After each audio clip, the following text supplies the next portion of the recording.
Bismillahirrahmanirrahim. Assalamualaikum warahmatullahi wabarakatuh. Di sini saya Siti Sania dengan NIM 120702004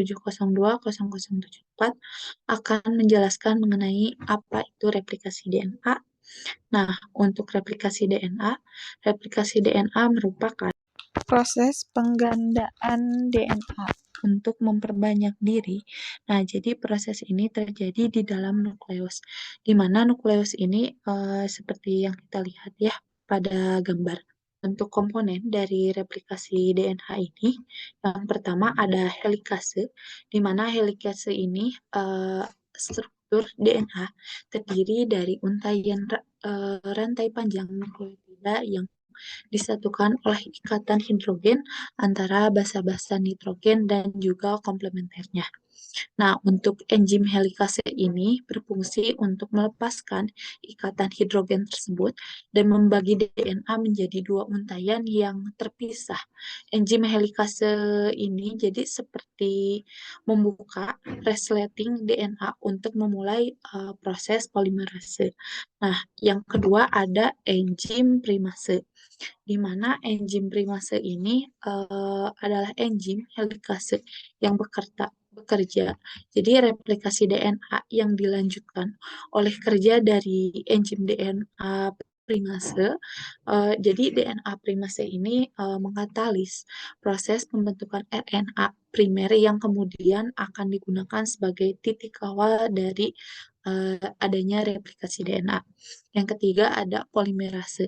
Nah, untuk enzim yang selanjutnya yang berperan penting dalam replikasi DNA adalah enzim DNA polimerase. Nah, DNA polimerase bertugas untuk sintesis DNA. Nah, di mana si DNA polimerase membentuk Okazaki. Nah, selain itu DNA polimerase juga mengoreksi apakah si nukleotida yang ditambahkan benar sesuai template DNA, di mana DNA polimerase dapat menghapus dan juga menghilangkan basa nukleotida yang salah ketika proses replikasi berlangsung. Nah, untuk yang keempat ada ligase. Nah, jadi untuk enzim ligase ini yang terlibat di dalam proses replikasi yang selanjutnya. Nah, jadi si DNA ligase ini fragmen Okazaki dengan berbentuk hubungan antar dua nukleotida dan membentuk untai tunggal yang bersatu. Bahasan rinci terkait pekerjaan dari si enzim di dalam replikasi DNA. Jadi si aktivitas enzim helikase adalah pembuka atau tahap permulaan di dalam proses replikasi DNA dengan memecah ikatan hidrogen pada untai DNA. Jadi sehingga terupai di mana saat kita melepas resleting pada jaket yang kita pakai. Nah, setelah itu hasilnya adalah kedua untai DNA akan terpisah dan memasuki tahap polimerase. Nah, untuk sementara enzim primase memiliki peran sebagai pengkatalis untuk membentuk untai DNA pada titik awal dan titik paling akhir. Setelah itu aktivitas ini akan memberikan sinyal pada si polimerase. Nah, untuk DNA polimerase kemudian menambahkan nukleotida komplementer ke untai induk untuk membentuk dua untai DNA anak baru. Nah, jadi setelah semua basa dicocokkan dengan pasangannya adenin dengan timin dan juga guanin dengan sitosin. Nah, jadi si DNA ligase akan menggabungkan fragmen Okazaki sama untuk membuat untai DNA anak yang baru. Replikasi DNA. DNA merupakan molekul yang terdiri dari dua rantai yang disebut rantai double helix ganda. Nah, setiap molekulnya terdiri dari basa nitrogen yang saling berpasangan. Ada adenin, sitosin, guanin, dan timin.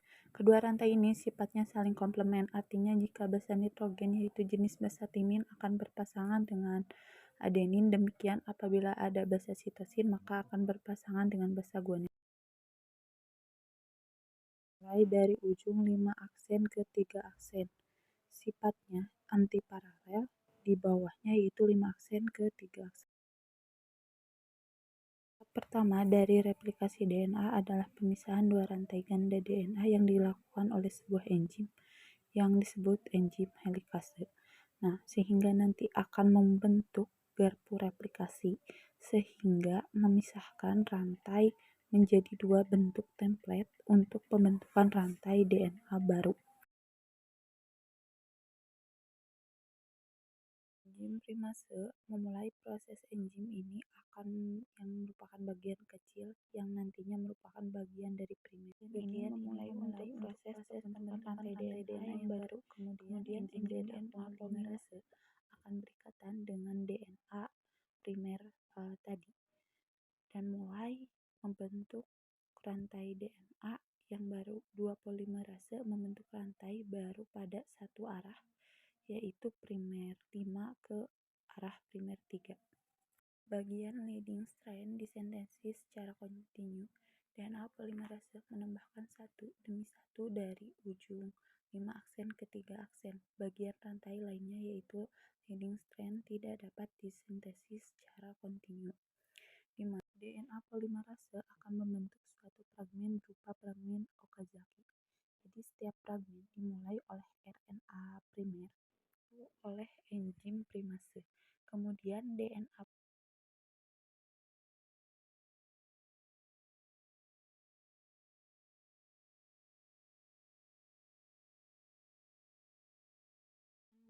polimerase akan menambahkan basa DNA dari ujung primer 5 aksen ke ujung 3 aksen pada satu arah.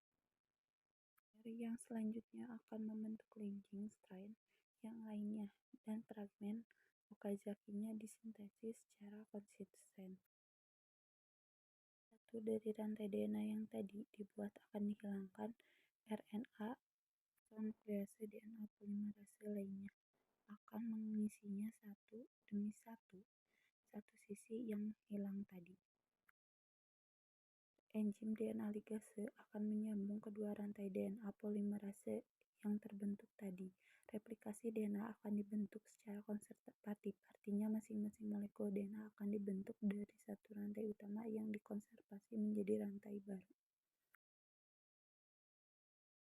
Untuk perbedaan replikasi prokariot dan eukariot DNA replikasi. Nah, di mana untuk komponen. Jadi, dari replikasi DNA prokariot ini, replikasi DNA terjadi di dalam sitoplasma, sedangkan pada eukariotik di dalam nukleus. Nah, untuk asal replikasi, jadi untuk si prokariot ini hanya ada satu asal, di mana si replikasi per molekul DNA, sedangkan pada eukariotik jadi asal replikasi banyak, lebih dari 1000 atau dalam setiap kromosom eukariotik.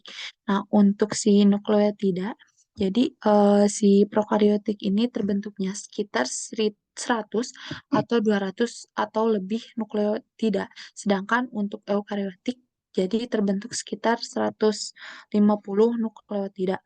Nah, untuk titik replikasi, jadi untuk prokariotik replikasi DNA terjadi pada satu titik di setiap molekul DNA prokariot. Sedangkan pada eukariotik replikasi DNA terjadi di beberapa titik secara bersamaan di setiap kromosom. Nah, untuk cabang replikasi, jadi untuk si prokariot hanya 2 cabang replikasi dibentuk di setiap kromosom prokariotik. Replikasi DNA adalah 2 arah.